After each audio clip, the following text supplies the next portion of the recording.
One of the most common times people think about their own development is when starting a new leadership role. Today, I welcome Pam Fox-Rollin to teach us 5 rules we should all follow in a new leadership role, plus 37 more. This is Coaching for Leaders, episode number 98. Produced by Innovate Learning, maximizing human potential. Greetings to you from Orange County, California. This is Coaching for Leaders, and I'm your host, Dave Stachowiak. This is a weekly coaching show to help people be better leaders through improved communications, human relations, and personal productivity. And this is the midst of a series on reinventing ourselves and reinventing yourself and what you can do to take action to reinvent yourself if you're trying to do that right now. And as I mentioned in the intro, one of the most common times a lot of us think of this is when we're taking on a new leadership role. And I'm so glad to welcome my guest, Pam Fox-Rollin, who's the author of 42 Rules for Your New Leadership Role. Pam is an expert executive coach, and I'll introduce her here more in a moment when we jump into the interview. She's got some wonderful tips and strategies on what we can do anytime we're jumping into that new leadership role. So that's how that's where the 37 comes from. 5 we're going to talk about in this episode. The other 37 are in the book, but it's a great book, and I'm really excited to talk to her. So here's my conversation with Pam Fox-Rollin.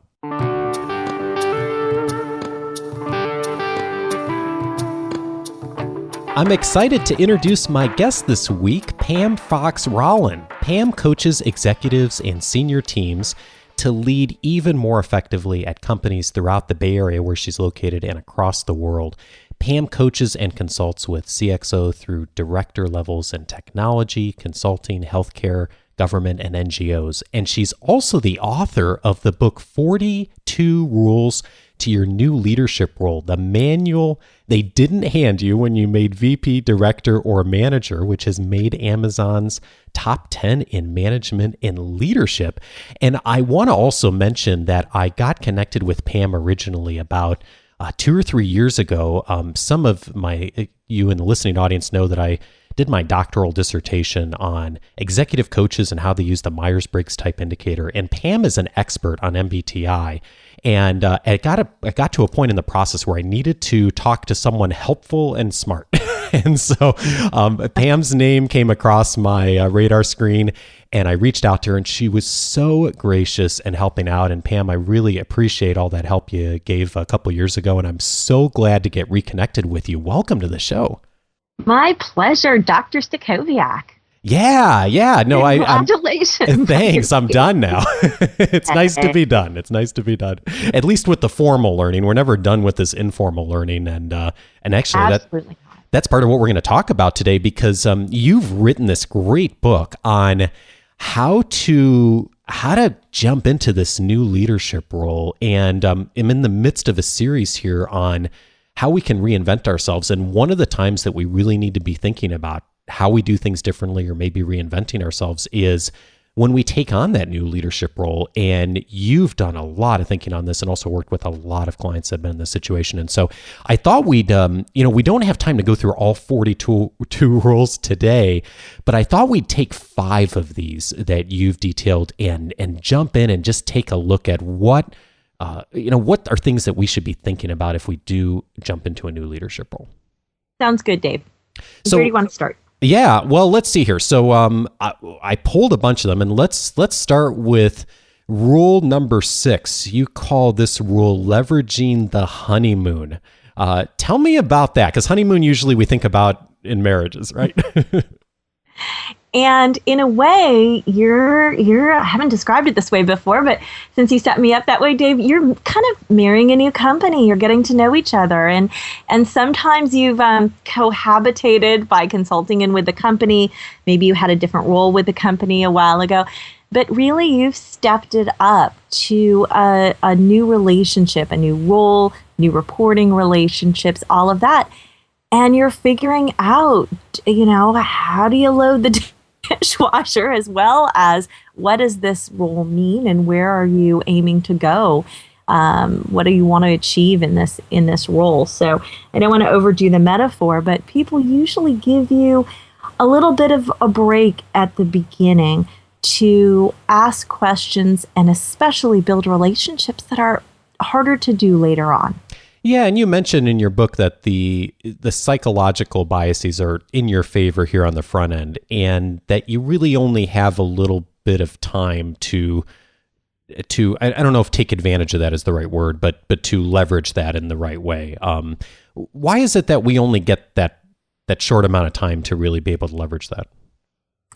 Well, people naturally, there's a cross-cultural graciousness about the new person, right? If they're going to welcome you at all, and not every environment, of course, is welcoming, but if there is a welcoming spirit, you get a little bit of time. And I'll address the flip side of that in a few minutes, because there's some cultures in which you there's almost a hazing period that you have to get through. But in any case, however it comes across in that culture, there's a window of being the new guy that tends to fade after a couple months, roughly. And during that period, they're sussing you out and figuring out, who is this person? Fundamental questions. Can I trust this person? Can I rely on this person? Is this somebody who makes commitments and then keeps them? Is this somebody who I enjoy? All that getting to know you stuff impacts how new leaders succeed in their jobs. And in particular, what people often don't realize until later is there was that time period for curious ignorance, where you can go around the halls, Dave, and say, "Hi, I'm Pam. I'm in this particular role, and I'm really wondering what your part of the operation does, and what you count on my team for, what I should be counting on you for, all of that. I'd love to get a chance to talk with you." Just by going and having those conversations, even if just with the few upstream operations to your group and downstream from your group, you build that initial relationship, so that if you need to go back in a couple months to an upstream group, say, and say, "Wow, we're experiencing some problems with the materials we're receiving from you, and I really would like to talk with you about that and see what we can do to get back on track." If you've taken advantage of the honeymoon, you have seen that person, they've seen you, and you have a bit of an entree into that conversation that you wouldn't have if you just went in cold. And is that the thing that a lot of times people miss, is starting off and making those initial connections, and or are there other things that people tend to miss in that honeymoon phase too? I think the big one that people tend to miss is the non-obvious but absolutely critical relationships. So your boss's peers, the people on your team who may not have a senior role but have been there a long time, the people at your peer level who have been in the organization a while or been in other parts of the organization and may have a perspective on it that you don't understand. I think people come in and they're so overwhelmed, especially these days. Inboxes are full before the person gets close to starting. There's a huge pile of really tough decisions that need to be made, because if they were easy, your team would have made them already. Often positions, especially here in Silicon Valley, have been open for a while, because even though there's people looking for work, it's a pretty tight labor market out here, and especially for people with critical technical and project leadership skills, global leadership skills. So by the time the person comes in, there's this huge stack of decisions to wade through. And it's easy to see how somebody would prioritize that over building relationships. And yet, even just a little bit of investment, I say do not eat alone from the day that you have that job offer, or even really you're doing that final set of interviews. Go have lunch with people throughout the organization. Take those few minutes to have coffee, wander the halls a little bit, an investment of a few hours a week in that could make a huge difference later on. And you mentioned a minute ago something that I think a lot of times people wouldn't think of is one of those constituencies being your boss's peers.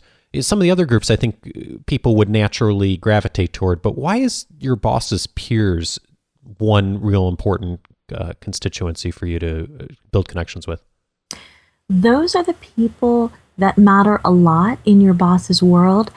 And also, typically, you've got critical relationships with your level folks that report to your boss's peers. Now, not all organizations are structured that way.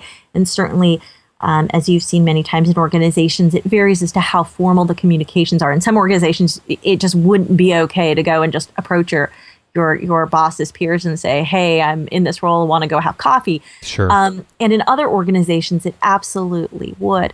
But what you really want to do is understand their world so that you can form the kind of collaborations, whether it's around the ongoing work or new initiatives, challenges, so you know who to go to and what matters to them. And there's another role in there about figuring out, mapping what matters to the people who matter to your team. Because if you don't know that, it's hard to craft a business case for the kind of changes you're probably aiming to create. So speaking of figuring things out, you say in rule number 12, you need to deal with your weak spots. And this might be heresy on a Coaching for Leaders show, but you say skip self-improvement. I don't remember the exact quote, but don't worry about it. And you know, it's so easy to be like, wow, that's so different than what you normally hear. But I think you make a really important case for this, Pam. Could you explain what you mean by that? Sure. Overall, lifetime-wise, I'm all for self-improvement. But while you're starting a new role, it is a tremendously demanding time for some reasons that are obvious, right? You got to learn a new group, sometimes a new industry, new people, and some things that are less obvious. There's a lot of brain research, and I know you read up on this stuff too, that anything new sparks circuits in the brain, and you're being distracted by the new location of the bathroom as well as the new ring of your phone and the different operating system you have to use on your desktop. And, you know, all of that stuff is taking cognitive energy. And so it's not usually a time when you get a chance to really do the hard work of self-improvement. So having a realistic assessment of the things that are tough for you to do, I think is just super important on the way in. And when I coach leaders who are stepping into new roles, we look really realistically at the things that they're, you know, kind of lousy at, inefficient at, don't do well, and find some ways around that. Well, and that's interesting you say that, because you mentioned this in your chapter too on the next step of that is kind of figuring out where your weak spots are, but rather than going through and trying to spend a lot of time on getting better at that, of leveraging the resources from experts and even paying experts to help you to fill in some of those gaps, whether those are internal or external. Could you say more about that? Yeah, I've been astonished, Dave, and now I'm getting more used to the things that people will pay experts to do. And I think it doesn't occur to people earlier in their career that if they're lousy at creating PowerPoint presentations and their company doesn't have a graphics department to do it for them, they could just find somebody on the outside and pay them $100 and have them make a presentation. Now, sometimes it's way more complicated than that. There's complicated vendor relationships. There's all sorts of things. But in many cases, your organization is already contracting with an incredible amount of people outside your organization to do spot tasks. And I see new leaders really stumble in having to be good at something they've never been good at, whether it's running numbers in a certain way or making a certain type of presentation. And you want to find somebody, whether it's somebody in your group, somebody who's in an adjacent group who maybe you can horse trade some resources and borrow that person's skills for a while, or pay on the outside. And there are some folks, often people in marketing, are really great with writing contracts for things because they're so used to using vendors for design and media buys and list management, all sorts of stuff. But I find that folks in other functions are less familiar with doing that, and it simply doesn't occur to them not to spend their weekend doing something that they're really bad at. Yeah, I'm so glad you mentioned this as one of the rules, because I see this all the time too, and I see it in others, and of course I don't see it in myself, but this is something I really struggle with too, Pam, is, and I don't know what it is maybe some of us, who get into leadership roles or have that type A personality, we're just used to doing stuff and getting things done, and it just doesn't occur to us a lot of times that it's actually a disservice as a leader if we're not investing our time and resources into the things that really only we can do that other people can't do. And I know this is a huge obstacle for me still. Yeah, and I think there's an even broader theme that you're touching on, which is many of us become leaders, and I don't always equate leadership with title, but here I'm talking about people who are stepping into new roles, new titles, and they earn those positions by being great at what they were doing before. Yeah. And so it's so tempting to do the things that you know how to do, especially when your brain is just buffeted by all the newness. You're like, okay, I know how to do a really killer spreadsheet, or I know how to power through doing something I'm bad at, so I'll just do it. I know how to be self-reliant. And that to me is the biggest phenomena that tanks leaders 9, 12 months down the road, because here's what happens, and I'm sure you've seen this. They are tremendously exhausted. Yeah. So they're not thinking well. If they're not thinking well, they're not making great decisions. They're also not out building the relationships and doing strategic thinking about the business. So they're starting to be seen as somebody who is, a hardworking, tactical implementation person instead of the leader they thought they hired. And a lot of that can be turned around early by really rigorously saying, who else can take this on? What is the part of it, as you suggested, that only I can do? Which parts am I too inexperienced or inefficient at that somebody could be paid to do, et cetera, so that I could really do the leadership work that I was hired to do. Great advice, Pam. So you also say one of the rules is, and this one's rule number 20, communicate early and often. And in particular, you spend some time talking about the importance of explaining decisions that you're making as a leader. What do you mean by that, and why is that important? Well, it's important because our brains are really good at making things up. And so people will see you act. They'll see you say something in a team meeting. Hey, let's pursue this particular aspect of this product. And they'll make up why it is that you want to do that. They'll say, oh, I guess she's prioritizing this part of the product versus the other part of the product because she thinks the person on the other part of the product is a weak leader and will not be able to lead the team to success. And so she's just hedging an implementation risk. Okay, that could have absolutely nothing to do with it, right? Yeah. So people can just, and sometimes when I'm facilitating teams in conflict, and somebody says something provocative and I see people flinch, I say, would you just write down on a note what you think that person meant by that comment? And then I'll gather them up and just with no attribution, just read the diversity of the notes. And there's 8 people in the room, and there's 7 different interpretations of what that 8th person said. Oh, interesting. And so especially when you're new, people don't know what you usually mean, what you could have meant. You may be coming from a different industry, a different part of the organization. So they're really unfamiliar with your mindsets and frames of reference, and you're unfamiliar with theirs.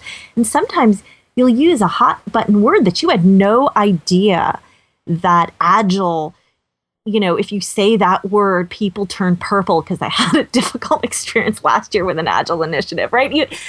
So funny. So they're making it up, and meanwhile, you're thinking you're communicating. So explaining the reasoning behind your decision helps get people aligned and on track, and also can help the development process, because you want to develop great leaders in your organization who can make good decisions. And having them learn how you reason can really be development for them. And also, learning how they reason could really teach you a lot as well. Oh, that's smart. So you really do get a lot of benefits by doing that and explaining your decisions. I think so. And people are hesitant. They don't want to take up time. They don't want to repeat themselves. And I think a lot of folks underestimate how critical it is to stay on message. And that's a lesson political leaders learned early on, but organizational leaders often need to experience the difference between just saying it once versus really staying on message. Yeah, and you mentioned this hesitancy to repeat themselves or repeat ourselves, and I see this all the time too, Pam, where someone needs to communicate something really critical to their organization, and they'll say it once, or it'll go in an email or a PowerPoint slide, and they'll say, "Okay, I'm done." and really, it's so critical for that repetition, isn't it? It is. I'm working with a CIO right now who is leading the information technology and medical technology and clinical innovation through a really fascinating and challenging time in the organization, and aiming to clarify, consolidate, align the organization's culture so that they can bring in a lot more people and achieve even higher performance. Mm-hmm. And what's been critical over the last few months, because there hasn't been a lot of time for culture change offsites and all this sort of thing, is he just keeps talking about it. And it's subtle. So he'll say, "Oh, that's really interesting. What a great example of," and he gives the name to the pillar of the culture. And he'll ask about it at the beginning of his leadership team meetings. "Hey, how are you doing with our cultural value around this and that?" And just having it be fresh in people's mind on a regular basis. His leadership team members have told me that that's the number one thing that's kept the culture alive for them, is hearing their leader ask about it every weekly meeting. And, it's fascinating, Pam, that that's not a hard thing to do. In fact, it's really simple on its face. It's just doing it consistently over time that really makes, it sounds like in that situation, makes the difference. Okay, so rule number 33, you say stay current and capable. So we talked earlier about how, when starting the new role, it may not be the time to do a lot of self-improvement, but staying current and knowing what's going on obviously is still key. So could you talk some about what the leaders that you work with do to stay current and stay capable, and maybe what you do, how you leverage technology and how you keep up on what's going on in the world? Sure. So if you imagined yourself in the shoes of somebody who has been doing a job search, whether they're already in a job but they know that they're ready for something else, or whether they've had a period away from working, they are reading industry blogs, they're talking to people, they're going to industry meetings, they're thinking about it, keeping fresh, being ready to answer questions, and then they get in, right? And we've talked about just the pile of decisions that's waiting for them, all the things that they need to do. And often people forget to stay fresh. And it's so easy to happen. And 9 months later, they're like, really? The supply chain in our industry changed? How did I not know that? And I can see how that would happen, though. Yeah. And nobody can stay on top of everything these days. It's just impossible. There's way too much stuff out there. So it's just a question of investing a portion of your week in the highest quality and in some cases most diverse sources that you can. And the executives I work with who I see do this really well use social media. Often they're not on it and they don't participate. Some do, some don't.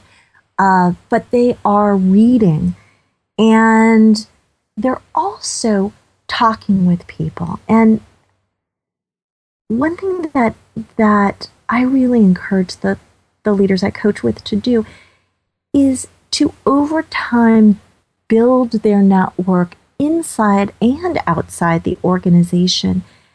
And having a common interest is a great way to do it. So you can pick up the phone to somebody who's recommended to you as someone knowledgeable about supply chain in an adjacent industry and say, hey, I'm interested in supply chain issues.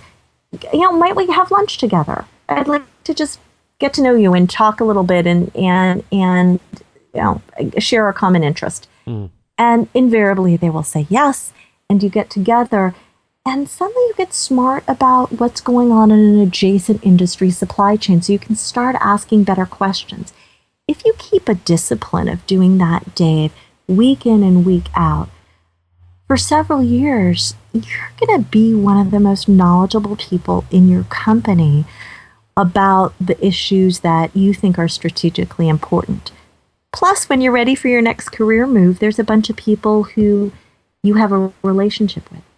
And I'm guessing, like many of these things, that particularly when you get into that new leadership role, time is of the essence, and just making that time to do it is key. And so for people that you've seen who have done that well, Pam, is there anything that they do? Is it that, do they schedule time to do it each week? Is there something that people do that helps them to stay accountable for it that you've seen work really well? Yeah, I think for most people, actually scheduling time to do it. And people vary about how and when and just how they interact with it, whether it's something on their smartphone early in the morning, whether it is while they're exercising, whether they formally schedule time on their calendar, whatever it is.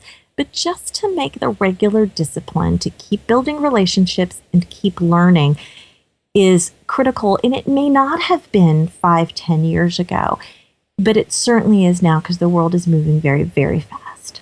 And I think that key too about making those relationships, I love that you focus on that, because it's so easy to get caught up online and just read a lot and not really interact with people. And so that actual next step of reaching out and making that connection with people is key as well, particularly, in a leadership capacity. I've really enjoyed Twitter for that reason. People say, oh gosh, do I need to get on Twitter? No, you don't need to get on. You don't need to get on any of these things. And you can certainly choose the ones that you enjoy, because there's too many to do all of them, right? So pick one or two that have a format that you enjoy and do it.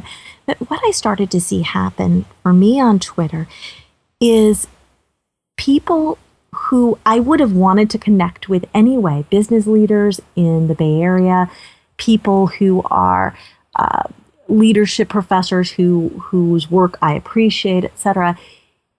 They'll see my tweets, or I'll retweet something that they do, and then one of us follows up with the other. I've had a number of people just really lovely reach out to me and say, hey, I'm going to be in Silicon Valley next week, and I would love to have coffee and meet you. I've so enjoyed what you've shared on Twitter, and let's just get to know each other a little bit. Oh, cool. And those have led to client referrals for me, but they've also led to just having some thought partnership, somebody you can ask questions to, Dave, similar to how you and I connected. Yeah. I think you and I talked on Twitter, actually, the first time. Very cool. Okay, so we've talked a lot about career, and one of the things you say toward the end of the book, though, and rule number 40 is now also lead with your life in mind. So it's not just about, thinking about your job, but also creating the type of calendar and the type of purpose that you want. So what mindset do leaders need to have as far as what actions they should take around controlling their calendar? Yeah, and you and I both come from a place where mindset is really powerful. How are you thinking about this? Mm-hmm. Because that will drive your actions. And I encourage people to take as much charge of their life and their time as they do of their department and their business goals. And for some, that's a really big stretch. For others, it's obvious, but then they need to line up the activities underneath there that really make it happen. So, yes, your first 3 months, 6 months of a new role, you may need to put an unsustainable level of effort into that new role. And there'll be periods later on in any role where there's a period of time where you're working at a level that's unsustainable. Yeah. But let's just note that it's unsustainable, right? And so then to think about the things that make your life and health and family relationships sustainable and also delightful. I mean, this is your life, right? Yeah. So,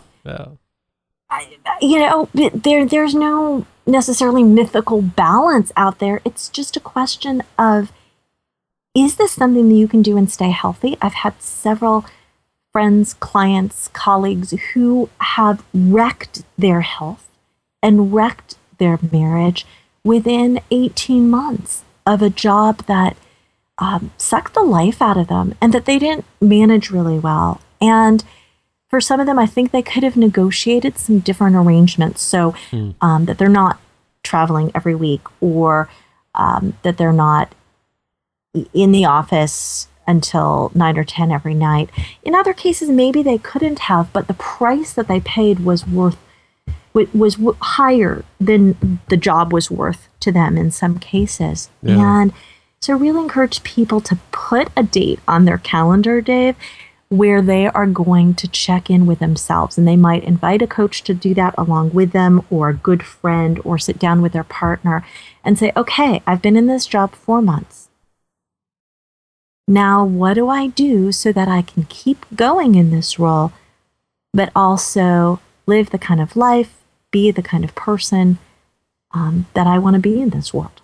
And you really point out beautifully, Pam, in the book that this is not something that anyone else is ever going to do for you. That, yes, you can get people that will help you, and coaches are one great example of that, but that you really do need to take the first step on that. No one is going to prioritize that if you don't. No one's going to limit your travel schedule if you don't make the case for it, or whatever else is important around you building purpose around. That's right. And that's really the message of this whole book. Nobody is going to do your onboarding right unless you are looking out for your own onboarding and taking charge of your start. Sure, people will give you a security clearance and a new cell phone, but that just doesn't even begin to get you onboarded in an organization. If you have a great boss, they might be useful at introducing you to a third of the people that you need to know in the organization, but you're going to have to figure the rest of that out. And same thing for guiding where your life goes as you take on this work. Pam, before I let you go, you work with a lot of really intelligent people who are in very successful positions. You've also been really successful yourself in building your business and being an influencer and a leader in many venues. I'm curious, what's something you've discovered about yourself along the way that's helped make you a better leader in the work you do? I am very comfortable with complexity to a degree that is not useful in most circumstances. And I've had to learn that simplicity wins. And that I can think through whatever number of models and frameworks and research and all of this. I mean, this book is a case in point. It's part of a series of really practical books that this publisher has published. And some of the books were written in 2 months. I wrote it in 2 years because I wanted to do extensive interviews, over 50 people, and do a lot of research. And yet I had to bring it back to the simplicity that's on that far side of complexity and have it just be quick and readable so that somebody who is on an airplane the weekend before they start their job can just get something out of it in whatever 15 minutes or an hour they have to dive into the book. And I found that when I lead too, that I have to actively remind myself, okay, bring them the simplicity from all this that you've been thinking about. I don't mean simplistic. I work with really bright people, and I admire the people that I've worked with in all the leadership situations I've been in. They're certainly bright enough to handle any degree of complexity, but their world is busy and simple messages really get through. So that's my tough and ongoing lesson, Dave. Well, it's a great one for us to leave our audience with, Pam.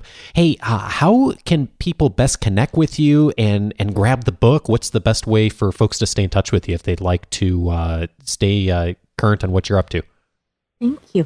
If you go to IdeaShape.com, up in the top right, there's a subscription box, and I do a free monthly newsletter with various things that I find, some that I prepared and some that I just have run across and found are excellent resources for leaders and executive coaches. So I encourage you to do that. There's a book page on the website that has the best rate on the book. You can also connect with me on Twitter, PamFR. And I'll have all of that information in the show notes as well, so you can stay connected with Pam. And Pam, let's keep talking, because I know you're working on other projects too, and other things that I think will be really valuable to our audience. And I so appreciate your time and coming on the show. And thank you for your leadership and your mentoring of me. I so appreciate just how helpful you were. And I just can't wait to stay connected with you and see all the things you're up to. Thank you so much, Dave. As you know, I enjoy your podcast. You have a lot of neat voices on, and I'm glad to be among them. Thank you.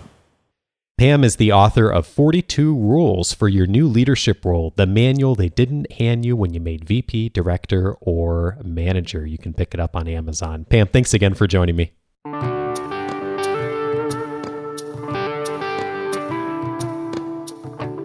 Hey, a few housekeeping items here and a final story to leave you with before the end of the episode. But before I get into that, just a couple of reminders. If you want to join in on the conversation about this episode, please visit coachingforleaders.com/98. That's for episode 98. That'll take you to the notes for this show, also to all Pam's contact information we've put up there as well.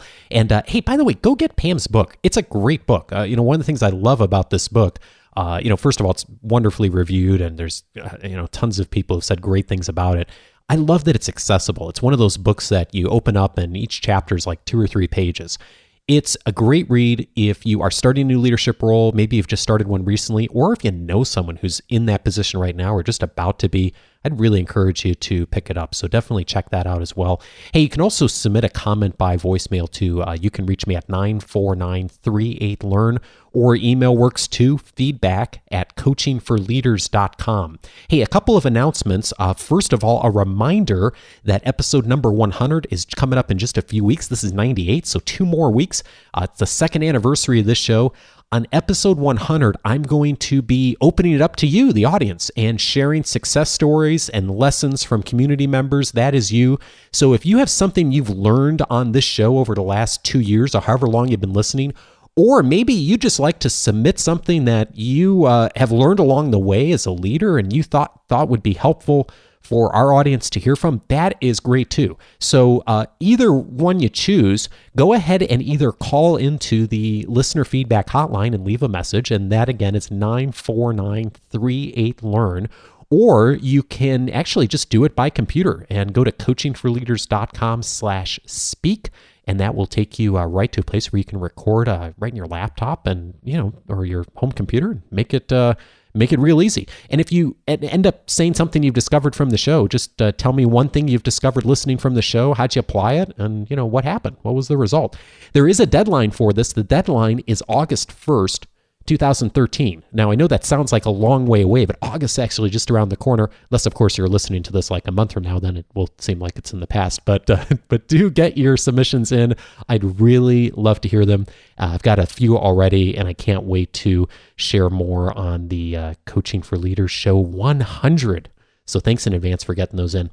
Hey, I also wanted to say a different thank you this week to the folks who've subscribed to my weekly articles. I realized I haven't really thanked people for doing that personally, and I wanted to do that this time around. So thank you to Oksana Lykolad. Oksana, I know I got your first name pronounced right because we talked, but your last name I'm not so sure about. I apologize. Vicky Stiltner, Andreas Yamarillo, Yanira Serrera, Kazi King, Mark Youngblood, someone named Pat, thank you, Pat, Brad Freeman, Matt Stewart, Gene Rathbun, Mark Kramer, and Jennifer Sorensen. Thanks for subscribing to the weekly articles in the last month or so. I do send out an email article every week, so if you'd like to get that too, just go to coachingforleaders.com/subscribe. And also a big thank you to Steve Chase for a nice written review on iTunes. Steve, I don't remember if I thanked you or not before, but I just saw it in the last week or so here, and I'm thinking I didn't. So thank you for doing that. Hey, if this show's been valuable to you as well, please leave a written review on iTunes. You can get there by going to coachingforleaders.com/iTunes. Hey, one note about Steve, by the way. Steve's got a great blog on how to improve business productivity with documents. And he's a instructor teaching Microsoft Office and Word and Excel and all that. And he keeps a great blog on just quick tips on how to get the most out of using some of those software applications. So if that's something of value to you, you can check it out at stevechasedocs.wordpress.com. I'll put a link in the show notes. So definitely check him out. He's got some great stuff up there. And, one final story before I let you go this week. I mentioned on the show a few weeks ago that my son Luke and I had traveled back to the Midwest to visit my parents over the 4th of July holiday here in the States. And we were there about 4 or 5 days. And, even though I haven't lived with my parents for something like almost 20 years now, there were still a whole bunch of boxes that were left over from when I was in high school and college at my parents' place. And my dad convinced me it was time for those boxes to take up residence in my house. And so they shipped a whole bunch of stuff to us. And, after Luke and I got back, and I was going through the boxes this weekend. And you know how you do when you're going through some old stuff you haven't seen in a long time. I'm opening up boxes and seeing stuff I haven't seen for 20 years. And I pulled out this picture, and it was this picture of me at my junior prom, me and my date. And I got to thinking about the story about that. When I was a junior in high school, I really wanted to go out on a date with this one particular person. Her name was Jackie. And it was coming around to the time of year that prom was going on. And we had been, I think, maybe we had been on a date once before, but prom was coming up, and I really wanted to ask her to prom, but I was just so scared to do it. And so I chickened out. And I ended up asking someone who was just kind of a friend. We were just going as friends, as the term goes. And so, I was really happy to be going to the prom because, I was one of those kids that was always pretty shy and just didn't communicate with girls very well. And so I got this, I was really excited about going to the prom with one of my friends. I was telling everyone about it. And about 4 days later, she changed her mind. And she just decided, since we were just going as friends, it was too expensive, too much money to spend. Man, talk about a disappointment. Your junior prom to have, to ask someone to go with you and, kind of take a little bit of a risk doing it. And then you tell everyone about it. And then they say no, and they change their mind. Oh my gosh, what a horrible thing to happen. I was so bummed out. And I remember coming home that night, and I was talking to my dad, and my dad just listened to the situation and what had happened. And my dad was great. I remember like it happened yesterday, even though it was over 20 years ago. And he just sat there and he listened to me tell the story. And he said, he didn't tell me what to do, but he said, I knew this guy, I think it was in college. He said, I knew this guy in college that always seemed to have dates. And, a bunch of us always noticed this guy always had dates. He always, was going out and having fun, and just, it just seemed like no one ever said no to him. And he said, one day I just asked him, why is it that, how is it that you always seem to get dates? Why do people always seem to like you? And he said, oh, that's easy. When someone says no, I just go on to the next person. And I remember my dad telling that story that night. And then I thought about that for that evening and another day or so. And it was either that day or the day after that I decided, you know what, I'm going to go and I'm going to ask that person I wanted to go with originally. And guess what? She said yes. And that was a picture I pulled out of the box over the weekend. Picture of me and her having a great time at the junior prom. And so I was thinking about that in the context of this show and reinventing ourselves. People are going to count us out our entire lives. Sales situations, leadership roles, friends, maybe sometimes even family members. And that's part of being human. But here's my advice to you. Don't count yourself out first. And here's one more piece of advice. I also found a kid safe when I was looking through my stuff. One of those safes you get when you're a kid that just has like one of those fake combinations on it? I was looking through it, thought it just had a whole bunch of old movie tickets on it. There was a little vial in it with 1 gram of pure gold. Someone got me it for a gift when I was a kid, and it said value $3 on it. Yeah, value $3 on it in 1985. Today it's worth like $50. So there's some advice. Anytime you find a safe in your life, don't ever throw it away until you've looked at it, even if it's a kid safe. And that's the kind of value you get here on the Coaching for Leaders show. Hey, have a great week, everyone. Hey, get those submissions in for episode number 100. I would love to hear from you. coachingforleaders.com/speak. Have a great week, everybody.